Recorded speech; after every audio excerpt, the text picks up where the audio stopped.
नमस्ते दोस्तों, स्वागत है आपका उपागम एकेडमी पे। चलिए दोस्तों, पिछले क्लास में हमने इतिहास की दोस्तों मौर्य काल के बाद कुछ प्रमुख वंश, शुंग वंश, कण्व वंश और सातवाहन वंश को देखा। आज हम बात करेंगे भारत पे विदेशी यानी यवन राज्यों का आक्रमण। यवन मतलब भारत के जो पश्चिम से आने वाले जो भी देश थे, वहाँ से जो भी विदेशी भारत पे आए, आक्रमण किए और वहाँ पे शासन स्थापित किया, उन राज्यों और उन देशों के शासकों के बारे में बात करेंगे। तो सबसे पहले भारत में आए हिंद यूनानी।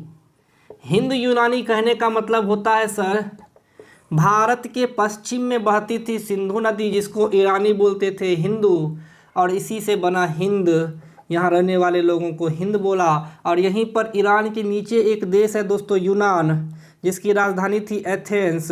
और इन्हीं के सम्मिलित राजाओं ने भारत पे आया, आक्रमण किया और यहाँ पे शासन किया। तो हिंद यूनानी सबसे पहले आए भारत में शासन करने वालों में। हिंद यूनानी के बाद आए शक के बाद आए पल्लव। ये सभी राजवंश हैं, शक, पल्लव, कुषाण। ये सभी जितने भी आप देख रहे हैं, ये सभी विदेशी शासक थे जो भारत पे आके अपना शासन किए, भारत पे आके कब्जा किए। चलिए अब हम एक एक करके पढ़ते हैं। पहले हिंद यूनानी। तो दोस्तों, हिंद यूनानी, हमने बोला कि भारत में जो विदेशी आए, हिंद यूनानी, शक, पल्लव और कुषाण, ये सभी जो शासक के वर्ग थे उसमें हिंद यूनानी आए।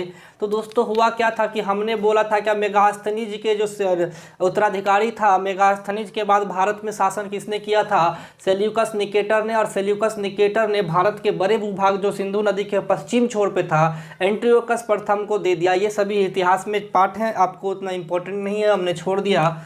लेकिन कहा क्या कि एंटियोकस प्रथम के बाद एक राजा आया जिसका नाम था ड्रेमिटियस। इसने बोला कि अब हम शासन करेंगे। ड्रेमिटियस बैक्टीरिया यानी ग्रीक, आज का ग्रीक उस समय का यूनान, ये आज का यूनान उस समय का ग्रीक, राजधानी थी एथेंस। बैक्टीरिया एक जगह था यूनान का, जहाँ का शासक था ड्रेमिटियस। और ये भारत के जो पश्चिमी छोर है, ये जो पाकिस्तान और अफ़गानिस्तान का छोर है, ये इस जगह से यानी यूनान से आया लड़ते लड़ते, और ये पूरा अफ़गानिस्तान पे इसने शासन कर लिया ड्रेमिटियस ने। और हिंद यूनानियों का भारत पे यहीं से शासन शुरू हो गया। चूँकि हमने बोला था कि मगध साम्राज्य की राजधानी भले पटना थी, लेकिन काबुल तक उस समय भारत फैला हुआ था इस तरह से। तो उसने पहल अफ़गानिस्तान के क्षेत्रों पे आक्रमण किया और राजधानी बनाई दोस्तों। अफ़गानिस्तान में एक जगह है साकाल, वहाँ पे शिक्षा का प्रमुख केंद्र था। ड्रेमिटियस के बाद और 2-4 राजा आए। उसके बाद एक इम्पोर्टेंट राजा आया दोस्तों, मिनांडर। मिनांडर के बारे में बहुत बार पूछा जाता है, क्योंकि एक किताब है मिलिंद पन्हो। मिलिंद पन्हो मतलब मिलिंद के सवाल, मिलिंद के प्रश्न, यानी क्वेश्चन ऑफ मिलिंद।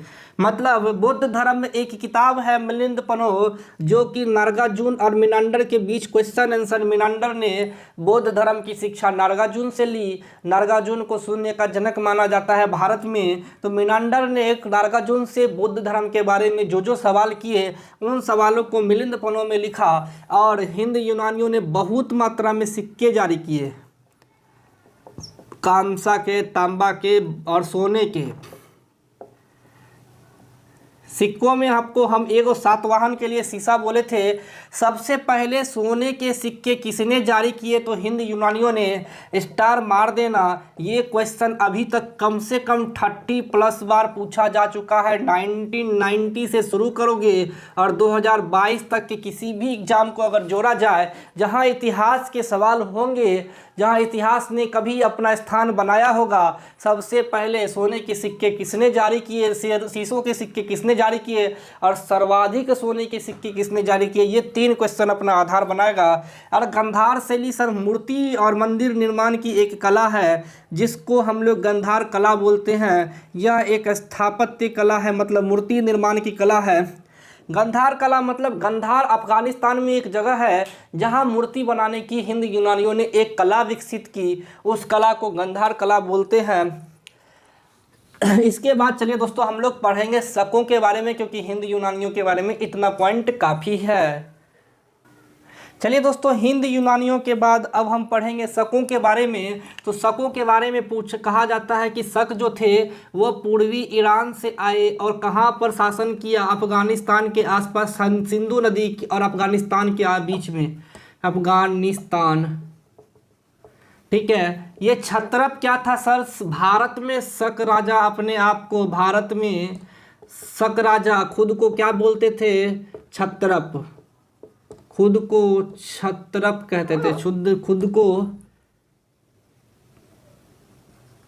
क्षत्रप कहते थे। विक्रमादित्य क्या है सर? और एक चीज है विक्रम संवत। विक्रम संवत मतलब विक्रम कैलेंडर। हम लोग आज जो कैलेंडर पढ़ते हैं और उस समय जो विक्रम संवत चलता था, 2 संवत हम लोग आप पढ़ेंगे पूरे इतिहास में, 2 टाइप के कैलेंडर। तो दोस्तों, जब शक राजा भारत में मध्य प्रदेश तक आ गए, जब शक राजा भारत में मध्य प्रदेश तक शासन, अफगानिस्तान से होते होते मध्य प्रदेश तक पहुंच गए, तो यहाँ एक राजा ने क्या किया? इन शक राजाओं को मार के खदेड़ के बोला, भाग बेटा ने तो कूट देव, भाग बेटा ने तो कूट देव। इन सबों को मार के भगा दिया और भगाने के बाद बोला मैं विक्रमादित्य हूँ। विक्रमादित्य कहने का मतलब होता है महापराक्रमी। विक्रमादित्य क्या होता है? महापराक्रमी। इसी युद्ध के बाद जब शकों को मार के भगा दिया, तो उस राजा, जो एक छोटा सा राजा इतने बड़े साम्राज्य के क्षेत्र को में जिस पे शकों का शासन था, मार के भगा देने के बाद वो उसने बोला मैं विक्रमादित्य हूँ, मैं महापराक्रमी हूँ। तो जो राजा शकों के बाद आए, इसके बाद जीते, वो खुद को क्या बोलने लगे? विक्रमादित्य। और इसके बाद भारत में कुल 14 विक्रमादित्य यानी महापराक्रमी राजा हुए। ये क्वेश्चंस पूछा जाता है। और इस आदमी ने हराया कब था? 58 ईसा पूर्व में, उज्जैन में, महाराष्ट्र मध्य प्रदेश उज्जैन में। और यहीं पे आपको 57 ईसा पूर्व या 58 ईसा पूर्व, 57 ईसा पूर्व के बीच में, 57-58 ईसा पूर्व के बीच में एक कैलेंडर जारी किया। ये कैलेंडर बोला कि विक्रम संवत कहलाएगा। और उस समय जो विक्रमादित्य राजा जो था, जिसने मार के भगा दिया और अपना नाम विक्रमादित्य रख दिया, उस राजा ने एक संवत जारी किया। संवत मतलब कैलेंडर, कि अब यहाँ से मेरा कैलेंडर शुरू होगा। इसने अपना जनवरी का 1 तारीख मान लिया अपने कैलेंडर में। जैसे कि हम लोग जनवरी का एक क्रिश्चियन कैलेंडर पढ़ते हैं, हिंदू कैलेंडर में आप लोग पढ़ते होंगे, फिर हिंदी है ना, उसी तरह। अब शकों में सबसे फेमस राजा था रुद्रदामन। इसने 2 काम किया दोस्तों। सुदर्शन झील, जिसको मौर्य काल में बनाया गया था, मौर्य काल में बनाया गया था, जो सूखने के कगार पे था, उसका जीर्णोद्धार किया। जीर्णोद्धार मतलब इसका फिर से इन्होंने गड्ढा करवाया, पानी भराया, मतलब इस पे काम किया। और एक अभिलेख लिखा, गिरनार अभिलेख।